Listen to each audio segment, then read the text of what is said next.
উপস্থিত সকল নেতৃবৃন্দ, সামনের সকল সহযোদ্ধাদের জানাই আমার প্রাণপ্রিয় সংগঠন বাংলাদেশ জাতীয়তাবাদী যুবদল মিরপুর পৌর শাখার পক্ষ থেকে রক্তিম শুভেচ্ছা ও অভিনন্দন।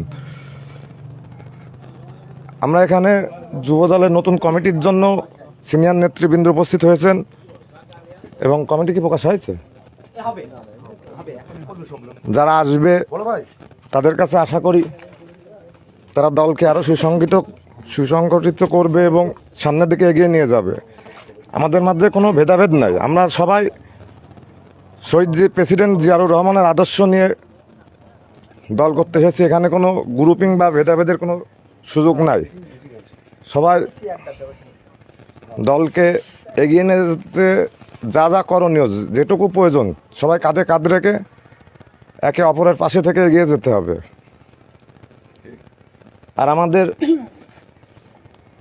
নতুন কমিটি আসছে, যে কমিটির সবার কাছে আশা করব আমাদের মধ্যে নিজেদের মধ্যে কোনো ভেদাভেদ না রেখে সবাই মিলেমিশে চলতে হবে পথে।